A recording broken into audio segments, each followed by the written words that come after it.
Bom, saudações, gente bonita. São 6h20 da manhã. A gente vai começar a ida até o povoado. Hoje, tudo dando certo, nós vamos assinar o contrato, que vai me dar estabilidade jurídica, dar estabilidade jurídica aos proprietários. Acho que a partir daqui as coisas realmente melhoram. Eu posso trazer meu irmão, que eu espero que aconteça mês que vem já. E quero em julho poder trazer minha querida mãe. Né? Vamos ver o que vai dar. Bom, estou bem. Ontem, deixa eu explicar para vocês mais uma coisinha. Eu contei que eu tive um pequeno ataque de pânico, acho que consequência de um quadro depressivo. Quando eu estava começando a descer, eu tive que voltar. Teve os efeitos físicos, como sempre acontece, mas basicamente foi um ataque de pânico. Mas uma coisa que eu não comentei na live de ontem à noite é que meu pai faria aniversário ontem. E acho que foi a pessoa no mundo que eu mais já gostei. E todo dia 7 de fevereiro eu fico meio ensimesmado, né? Porque, porra, perder o pai não é fácil, não. E é por isso que eu quero ter minha mãe perto de mim o mais rápido possível. Mas enfim, né? Nada de tristeza. Tá ali a bolota descendo e vamos fazer o mesmo. Vida que segue. Vida que segue. Nós vamos chegar lá embaixo. Então, por conta desse contrato, que vai ser assinado 14 horas, eu vou ter que ficar e almoçar, né? Então, vou voltar após o almoço. É bom que dá prazo para descansar e tal. Tem umas encomendas que chegaram.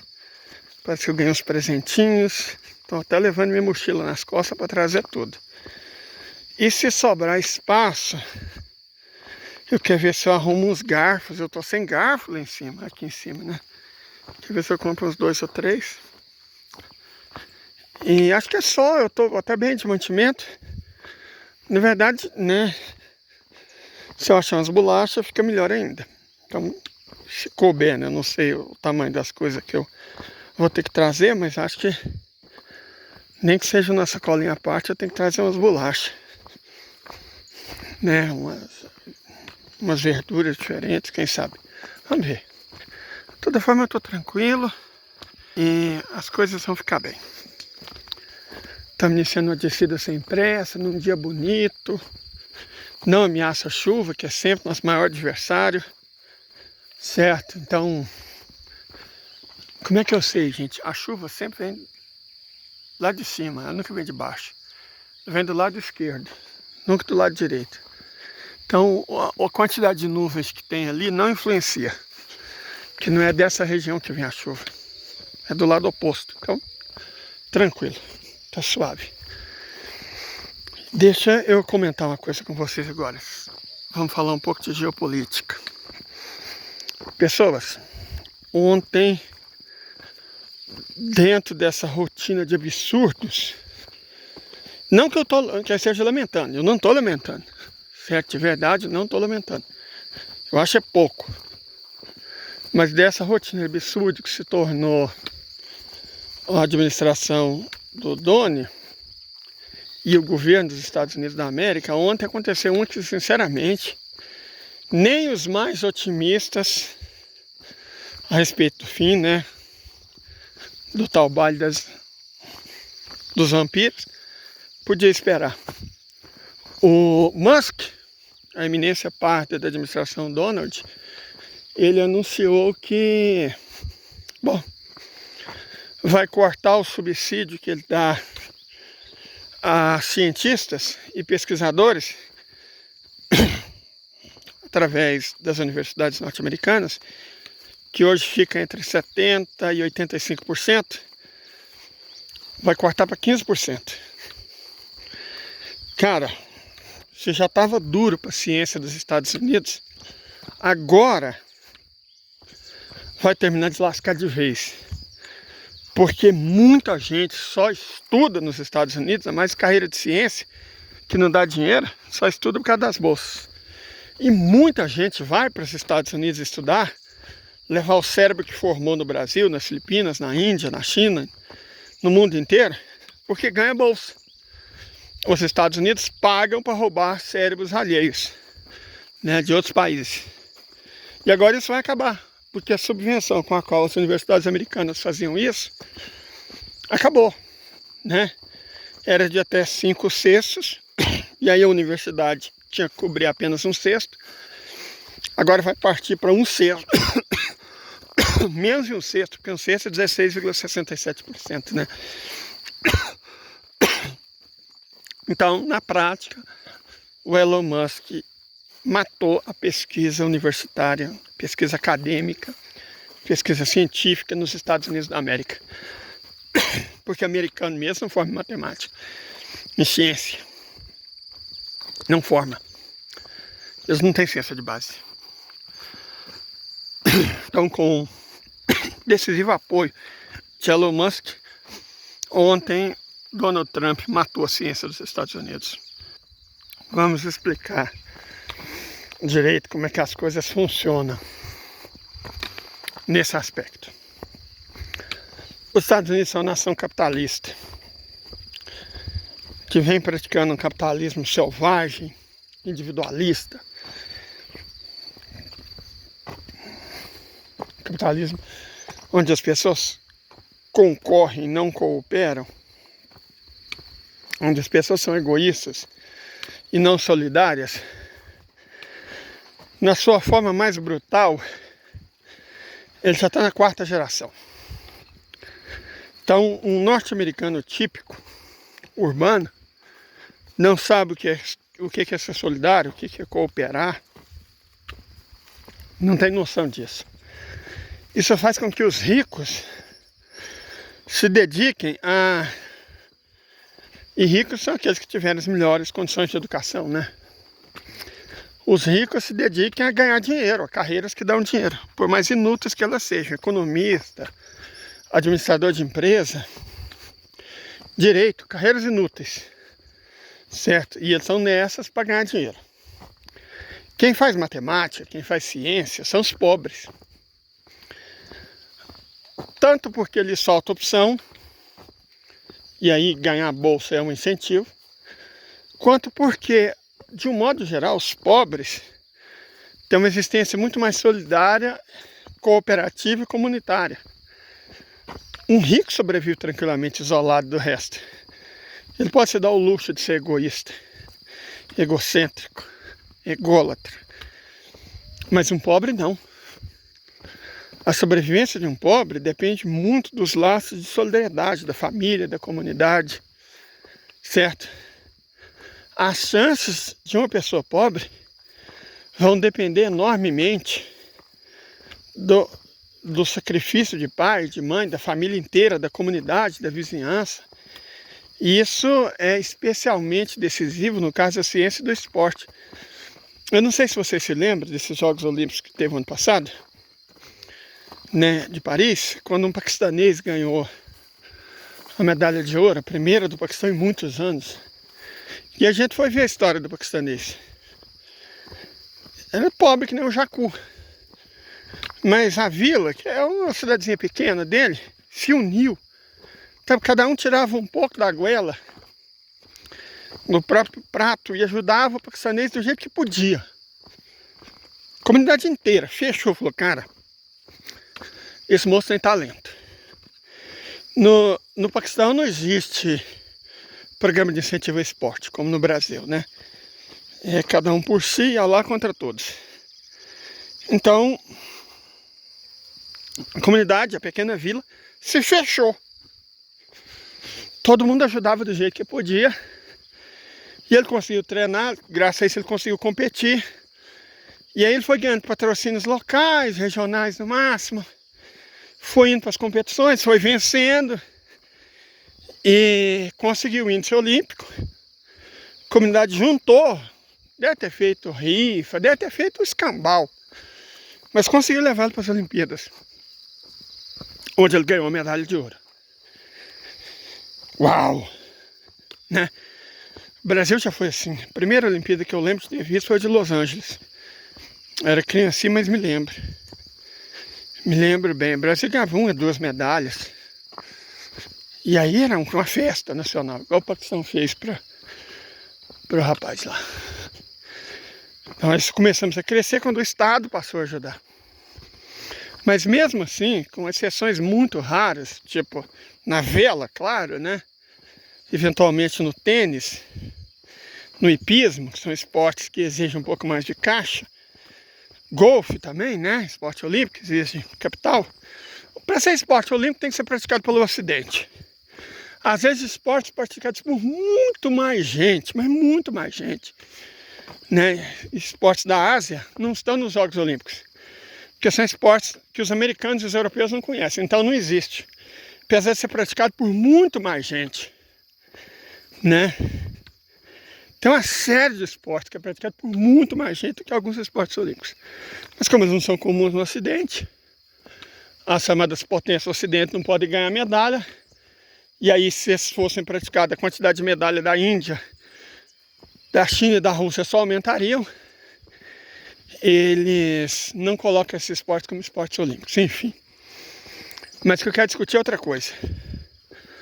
O laço de solidariedade é fundamental para as pessoas pobres. E esse laço de solidariedade, ele vai muito além de uma pequena comunidade ajudar um atleta, um lutador, um cientista em potencial. Os pobres necessitam ser solidários. As pessoas pobres se ajudam, enquanto os ricos competem. Sociedade americana, os que têm dinheiro, só competem.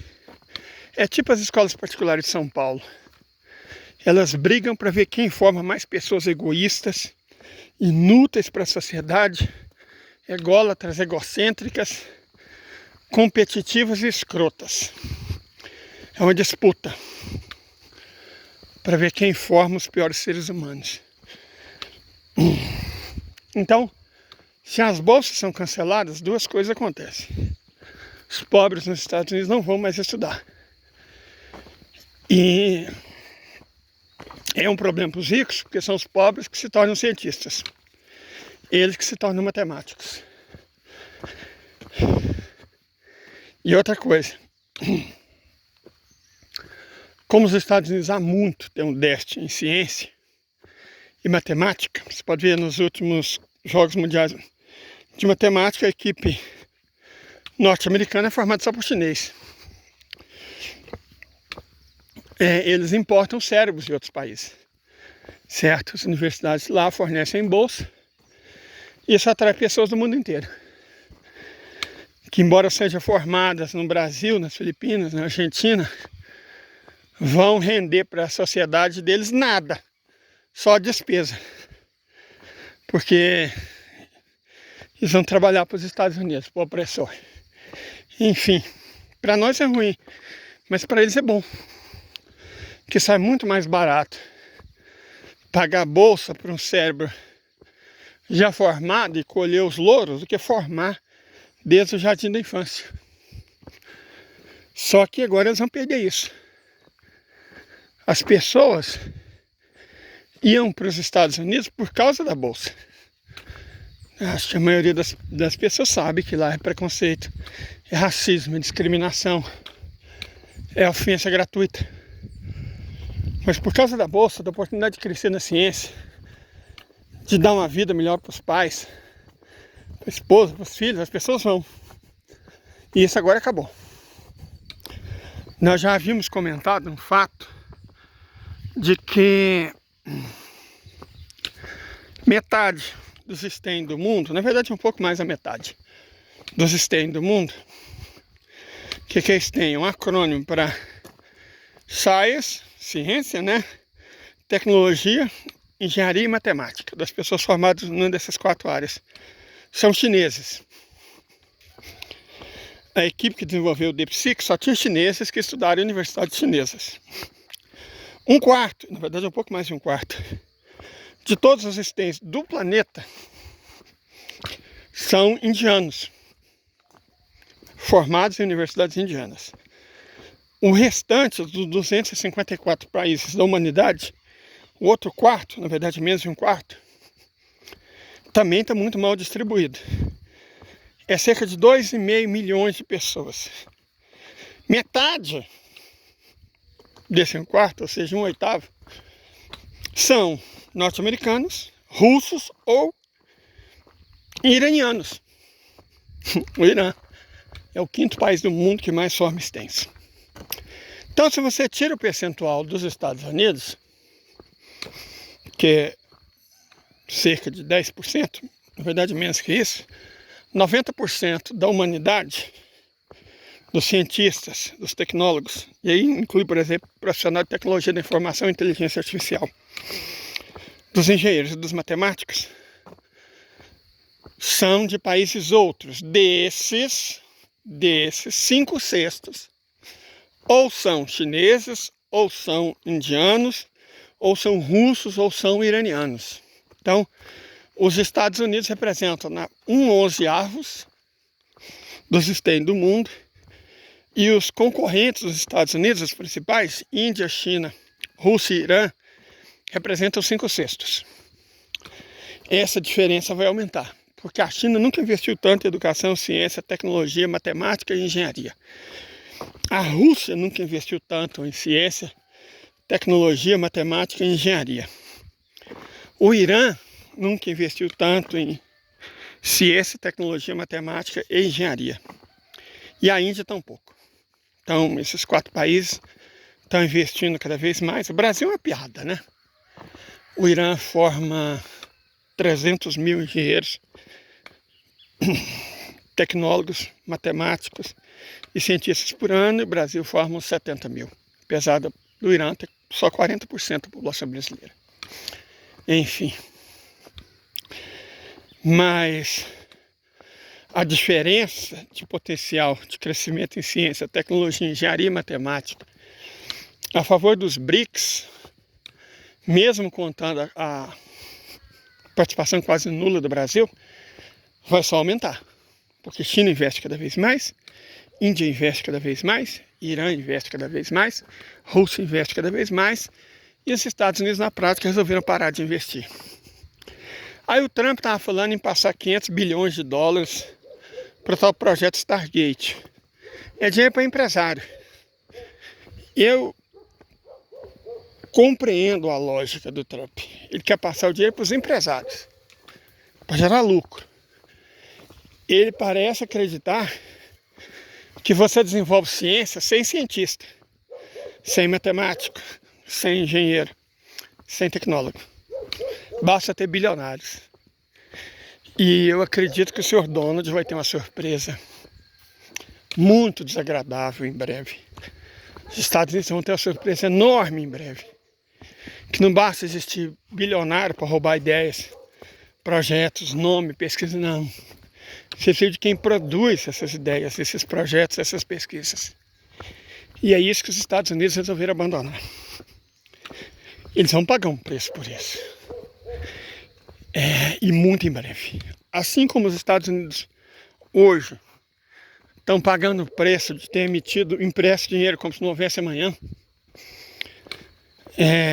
feito empréstimo como se não houvesse amanhã, se endividado como se não houvesse amanhã, tirado dinheiro da produção, da infraestrutura, da manutenção e passado para especulação financeira e imobiliária como se não houvesse amanhã, e o amanhã acabou chegando, e eles hoje estão pagando, e só começaram a pagar, porque a conta vai ser muito mais alta.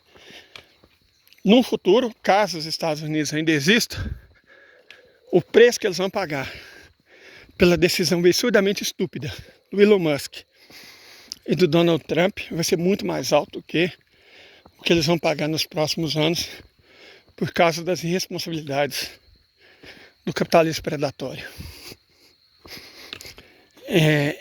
Como se fosse um paciente moribundo que resolvesse jogar roleta russa. Essa é a situação dos Estados Unidos atualmente. E eu, evidentemente, estou comentando porque é o que eu faço, né? Não estou lamentando, não. Eu acho pouco. Quero mais que eles se lasquem. Ou que colham aquilo que estão plantando, né? Com cada vez mais empenho e dedicação às sementes da própria ruína. É sobre isso. Tenha um bom dia.